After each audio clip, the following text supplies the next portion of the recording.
तो बहुत बहुत स्वागत है आपका परीक्षा उपयोगी इस महत्वपूर्ण वीडियो में। इस वीडियो में हम क्लास 12th जीव विज्ञान के संपूर्ण सिलेबस से 60 मोस्ट इम्पॉर्टेंट टॉपिक लेकर के आए हैं, जो कि आपके बोर्ड एग्जाम के लिए मोस्ट इम्पॉर्टेंट है, क्योंकि इनसे बोर्ड एग्जाम में प्रश्न देखने को मिल जाएंगे। साथ साथ में इसमें बायोलॉजी का आप संपूर्ण सिलेबस कवर कर पाएंगे। तो इस वीडियो को अंत तक देखिएगा और साथ साथ में इस वीडियो में बताए गए टॉपिक्स की हैंड रिटन पीडीएफ नोट्स अगर आप चाहते हैं जिसमें उत्तर और प्रश्न दोनों हो, तो इस वीडियो को अंत तक देखते रहिए, जिसमें हम आगे बताएंगे कि आप उस पीडीएफ को कैसे प्राप्त कर सकते हैं। तो इस वीडियो को अभी से लाइक और शेयर कर दीजिए और साथ साथ में वीडियो को कंप्लीट देखिएगा। तो चलिए वीडियो को स्टार्ट करते हैं। तो चैप्टर नंबर 1 पुष्पी पादपों में लैंगिक जनन से जो मोस्ट इंपॉर्टेंट टॉपिक्स हैं वो हैं परागण एवं परागण के प्रकार। इन्हें आप बहुत अच्छे से तैयार कर लीजिएगा।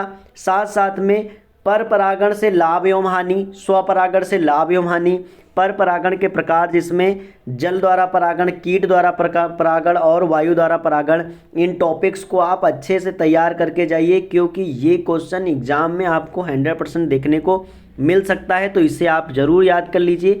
और नेक्स्ट टॉपिक है वह है दोहरा निषेचन या द्वि निषेचन, तो यह भी पूछा जाता है। और इसके साथ साथ में एक क्वेश्चन और पूछा जाता है वह है त्रिसंलयन, तो त्रिसंलयन भी तैयार कर लीजिएगा, जिसे त्रिसमेकेन कहते हैं, ट्रिपल फ्यूज़न। तो इसे आप अच्छे से जब तैयार करेंगे तो प्रश्न आपका एग्जाम में सॉल्व हो जाएगा।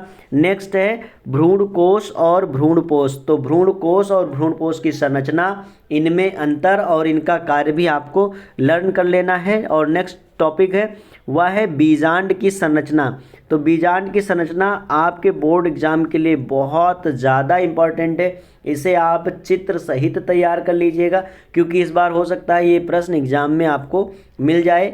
नेक्स्ट है आपका लघु बीजाणु जनन, जो कि सचित्र पूछा जाएगा। आपका दीर्घ उत्तरीय प्रश्न होगा, जिसमें नर युग्मकोद्भिद का विकास कैसे होता है, उसका परिवर्धन कैसे होता है, इस पर पूरी डिटेल में आप तैयारी कर लीजिए। फिर है बीज प्रसुप्ता अवस्था, अर्थात जो बीज प्रसुप्त अवस्था में होता है फिर बाद में कैसे जमता है, इसे आप तैयार कर लीजिएगा। साथ साथ में एक टॉपिक है बीज का प्रकीर्णन, उसे भी आप आसानी से ज़रूर तैयार कर लीजिए। तो ये टॉपिक आपको एग्जाम में देखने को मिल जाएंगे।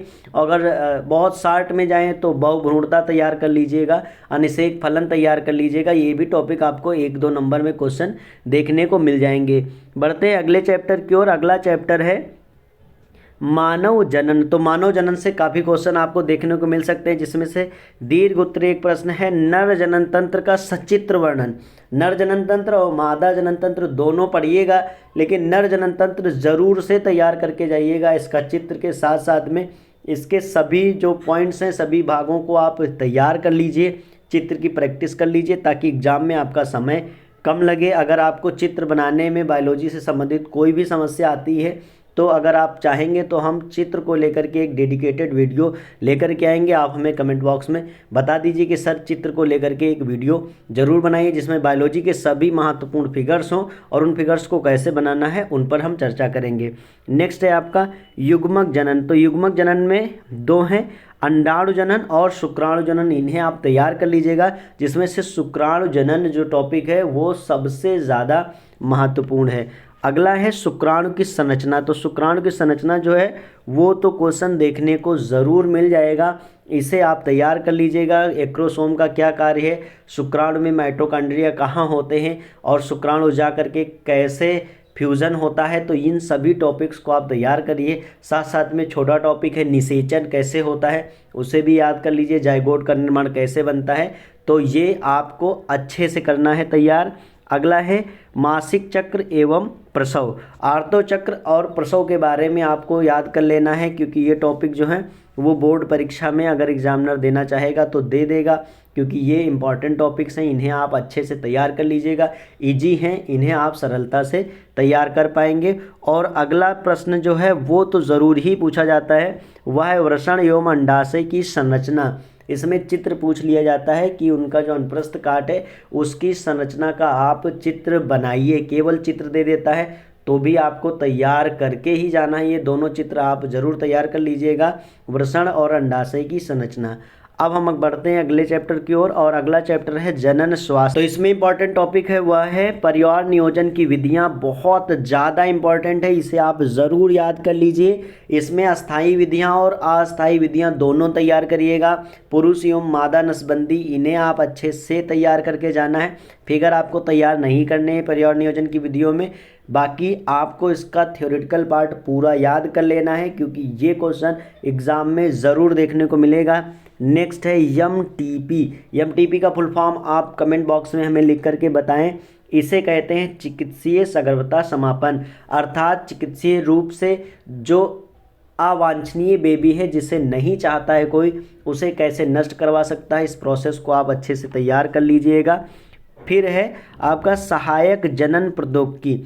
जनन में सहायक, अगर किसी को बेबी नहीं हो रहा है तो उसके लिए कौन सी सहायक तकनीकियां हैं, जिसमें से IVF, ZIFT, GIFT, इन्हें आपको तैयार करना है। और फिर है यौन संबंधी रोग या यौन संचरित रोग, जिसमें सुजाक है। इन सबको आपको बहुत अच्छे से याद करना है, क्योंकि इनसे प्रश्न एग्जाम में पूछा जाता है। अगला जो चैप्टर है वह है वंशागति और विविधता के सिद्धांत। तो इसमें आपको तैयार कर लेना है मेंडल के नियम। मेंडल के तीनों नियम की एक ही डेडिकेटेड वीडियो है, उसे आप कंप्लीट वॉच कर लेंगे तो पूरे जीवन आप मेंडल का नियम नहीं भूलेंगे। लिंक डिस्क्रिप्शन में मैंने बताया है कि है, तो वहाँ से जाकर के आप ज़रूर देख लीजिए। फिर है अपूर्ण प्रभाविता और सहप्रभाविता, इन दोनों में क्या अंतर है, इन दोनों को उदाहरण सहित आप ज़रूर तैयार कर लीजिए। फिर है मानव एवं पक्षी में लिंग निर्धारण, ये ज़रूर पूछे जाते हैं। मानव एवं पक्षी में लिंग निर्धारण, और साथ साथ में मधुमक्खी में भी लिंग निर्धारण को आप पढ़ लीजिए। फिर है रुधिर की वंशागति कैसे होती है, A blood group B, blood group AB और ब्लड ग्रुप O, इन सब की वंशागति कैसी होती है, इसे आप रिवाइज कर लेंगे। और साथ साथ में हीमोफीलिया और वर्णांता की वंशागति कैसे होती है, ये लिंग संलग्न रोग होते हैं, तो इनकी वंशागति कैसे होती है, इसे आप ज़रूर तैयार कर लीजिए, इसको याद कर लीजिएगा। और इसका जो रेखा चित्र है या आरेख आप बना बना के प्रैक्टिस कर लें, जिससे एग्ज़ाम में आपसे गलती ना हो। और बढ़ते हैं, नेक्स्ट टॉपिक जो है वह है डाउन एवं टर्नर सिंड्रोम और क्लाइनफिल्टर सिंड्रोम। तो डाउन सिंड्रोम और टर्नर सिंड्रोम एग्जाम में बहुत बार पूछे गए हैं, तो इनकी संभावना बहुत अधिक है, इन्हें आप अच्छे से तैयार कर लीजिएगा। और इजी भी है, क्योंकि कई बार क्वेश्चन घुमा के पूछ लिया जाता है कि मंगोलियन जड़ता डिजीज़ क्या है, इसके बारे में लिखिए, तो भी आप डाउन सिंड्रोम को अच्छे से तैयार करके जाएंगे तो वहाँ अच्छे से लिख पाएंगे। तो डाउन सिंड्रोम और टर्नर सिंड्रोम दोनों तैयार कर लीजिएगा, बोर्ड पेपर में आपको एक देखने को ज़रूर मिल जाएगा। नेक्स्ट है वंशागति का आणविक आधार क्या है। तो हम सभी जानते हैं वंशागति का आणविक आधार DNA है, लेकिन काफ़ी खोजों के बाद ही पता चला था कि ये DNA ही अनुवांशिक पदार्थ है, क्योंकि बहुत पहले वैज्ञानिक जो थे वो प्रोटीन को मान रहे थे, फिर बाद में पता चला कि ये DNA है। इसके लिए कई वैज्ञानिकों ने प्रयोग किए हैं, उन सब की वीडियो आपको हमारे चैनल पे प्रोवाइडेड है, तो उसे देख सकते हैं आप। और साथ साथ में इसमें हर्शे और चेज का जो प्रयोग है, जिन्होंने फाइनलाइज किया था कि DNA ही अनुवांशिक पदार्थ है, उसे आप अच्छे से तैयार कर लीजिए। DNA की जो डबल हेलिकल मॉडल है उसे आप तैयार कर लीजिए। वाटसन और क्रिक द्वारा दिया गया DNA का मॉडल सचित्र तैयार करिए, बहुत बहुत इंपॉर्टेंट टॉपिक है। यह केमिस्ट्री के ऑर्गेनिक पेपर में भी पूछा जाता है, तो इस टॉपिक को आप 100% तैयार करें। नेक्स्ट है अनुवांशिक कूट क्या है, इसका डेडिकेटेड वीडियो आपको मिलेगा। कितने प्रकार के बन सकते हैं, क्या गुण होते हैं इनके, इन्हें आप तैयार कर लीजिएगा, क्योंकि ये अनुवांशिक कूट जो ट्रिपलेट के रूप में होते हैं, पेपर में क्वेश्चन 100% देखने को मिलेगा। और अगला है DNA और RNA में अंतर, साथ साथ में DNA और RNA का महत्व, RNA के कितने प्रकार होते हैं, इन्हें भी आप याद कर लीजिए। और DNA का द्विगुणन पूछा जा सकता है कि DNA का द्विगुणन कैसे होता है। नेक्स्ट टॉपिक है DNA फिंगरप्रिंटिंग क्या है, बहुत ही ज़्यादा इंपॉर्टेंट है। DNA फिंगरप्रिंटिंग बहुत ही ज़्यादा इंपॉर्टेंट है। और नेक्स्ट है मानव जीनोम प्रोजेक्ट, जिसे हम महापरियोजना भी कहा जाता है, कि ये जो प्रोजेक्ट है या मानव के जीनोम को एकत्रित करने का जो प्रोजेक्ट है, इजी टॉपिक है, कठिन नहीं है, आप आसानी से इसे तैयार कर ले जाएंगे। अगला चैप्टर है चैप्टर नंबर 6 मानव स्वास्थ्य एवं रोग, इससे प्रश्न देखने को मिलते हैं, जिनमें आपको जीवाणु जनित, विषाणु जनित और कवक जनित ये तीनों प्रकार के रोग आपको याद कर लेने हैं, जिसमें डेंगू हो गया, चिकनगुनिया हो गया, जुकाम हो गया, इन सब के बारे में तो आप पढ़िए ही। साथ साथ में कुछ इंपॉर्टेंट टॉपिक हैं, जैसे मलेरिया परजीवी यानी प्लाज्मोडियम के जीवन चक्र को आप सचित्र तैयार कर लीजिए। संक्रामक और असंक्रामक रोग के बारे में सचित्र तैयार कर लीजिएगा। फाइलेरिसिस क्या है और थैलेसीमिया क्या है, तो इन्हें आप याद ज़रूर कर लीजिए। साथ साथ में एल्कोहल और तंबाकू का क्या कुप्रभाव है, अर्थात इनके सेवन से क्या क्या हानियां हैं, उसे याद करना है। विषाणु जनित रोग में कोरोना भी आप तैयार कर लीजिएगा। एड्स और टीकाकरण के बारे में आपको याद करना है। साथ साथ में ड्रग्स के बारे में भी थोड़ा बहुत पढ़ लीजिएगा, क्योंकि क्वेश्चन घुमा करके अगर पूछ लेगा तो आप उसका उत्तर दे पाएँ।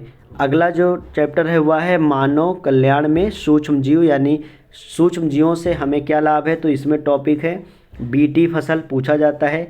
वाहित मल का उपचार कैसे करेंगे, औद्योगिक उत्पादन में सूक्ष्म जीवों का क्या यूज है, और साथ साथ में जैव उर्वरक और जैव नियंत्रक के रूप में सूक्ष्म जीव याद कर लीजिए। तो जैव उर्वरक ज़रूर पूछा जाएगा इस बार, तो इसे आप 100% याद करके जाएँ। अगला है वह है जैव प्रौद्योगिकी सिद्धांत एवं प्रक्रियाएं या प्रक्रम। इसमें आपको पीसीआर याद कर लेना है, polymerase chain reaction, DNA polymerase enzyme आप याद कर लीजिए। साथ साथ में प्लाज्मिड क्या होते हैं, और डीएनए पुनर्योगज तकनीकी यानी रिकॉम्बिनेंट डीएनए टेक्निक भी आपको याद कर लेना है। इसके सारे स्टेप को सचित्र याद कर लीजिएगा। बहुत अच्छा टॉपिक है और बहुत ईजी वे में हमने पढ़ाया है, इसको आप याद कर लीजिए, क्योंकि ये लॉन्ग आंसर में आपको देखने को मिलेगा।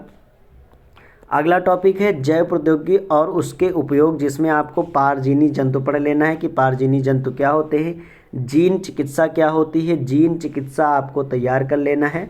नेक्स्ट है जैव प्रौद्योगिकी का कृषि के क्षेत्र में क्या उपयोग है, तो जैव प्रौद्योगिकी का कृषि के क्षेत्र में आप उपयोग कर याद करिए। साथ साथ में चिकित्सा क्षेत्र में जैव प्रौद्योगिकी का उपयोग, और साथ साथ में मानव इंसुलिन का निर्माण कैसे होता है, ये टॉपिक इस बार पूछा जाएगा, तो इसे आप तैयार ज़रूर कर लीजिए।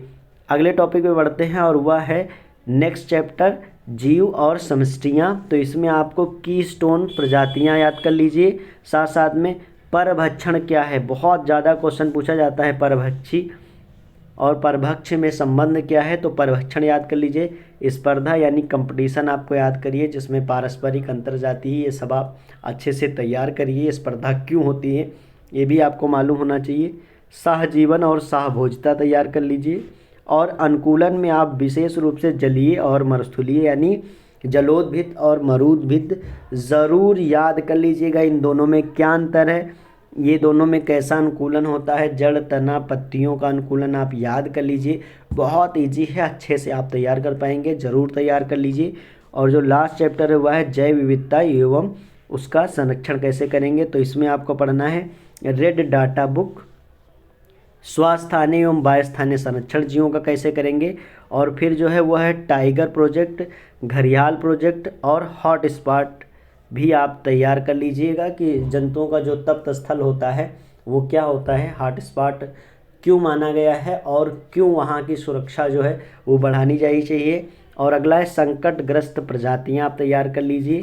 और IUCN साथ साथ में बायोस्फीयर रिजर्व के बारे में भी आपको याद कर लेना है। कुछ भारतीय जो नेशनल पार्क्स हैं उनके नाम याद कर लीजिए, वो कहाँ हैं ये याद कर लीजिए। साथ साथ में कुछ विशेष जंतु हैं, जैसे एक सींग वाला गेंडा कहाँ पाया जाता है, इसे आप याद कर लीजिए। और जो जैव विविधता संरक्षण के क्षेत्र में राष्ट्रीय और अंतर्राष्ट्रीय प्रयास किया गया उसे आप याद कर लीजिएगा। IUCN के क्या कार्य हैं, WWF का क्या कार्य है, इन सब के बारे में आप याद कर लीजिएगा। तो ये 60 महत्वपूर्ण टॉपिक आप अच्छे से तैयार कर लीजिए। और साथ साथ में आपको बता दें कि अगर आप इन सभी टॉपिक्स की जो डेडिकेटेड वीडियो और PDF चाहते हैं तो इस वीडियो पे 500 लाइक हो जाने पर हम आपको इस वीडियो का आंसर सहित PDF प्रोवाइड कर देंगे, जो कि आपको कमेंट बॉक्स में मिल जाएगा। तो इस वीडियो को आप अधिक से अधिक जितना ज़्यादा हो सके व्हाट्सएप पर मित्रों के साथ शेयर करें, जिससे अधिक से अधिक लोगों तक ये वीडियो पहुंच सके और हम आपको इसका हैंड रिटन एग्जैक्ट सही और सटीक आंसर के साथ कि एग्ज़ाम में उसका उत्तर कैसे लिखना है, उसकी हैंड रिटन अपने हाथ से लिखी हुई PDF नोट्स प्रोवाइड कर देंगे। ये पूरी तरीके से निःशुल्क होगा, तो आपकी परीक्षा के लिए बहुत ज़्यादा इम्पॉर्टेंट होगा। और साथ साथ में ये सभी टॉपिक की वीडियो आपको हमारे चैनल पर मिल जाएंगी। तो इन्हीं सभी टॉपिक को आप वीडियोज़ देख करके तैयार कर लें और अच्छे से परीक्षा में जाएं, यही मेरी शुभकामनाएं हैं। मिलते हैं अगली वीडियो में, तब तक के लिए आप पढ़ते रहिए। Thank you.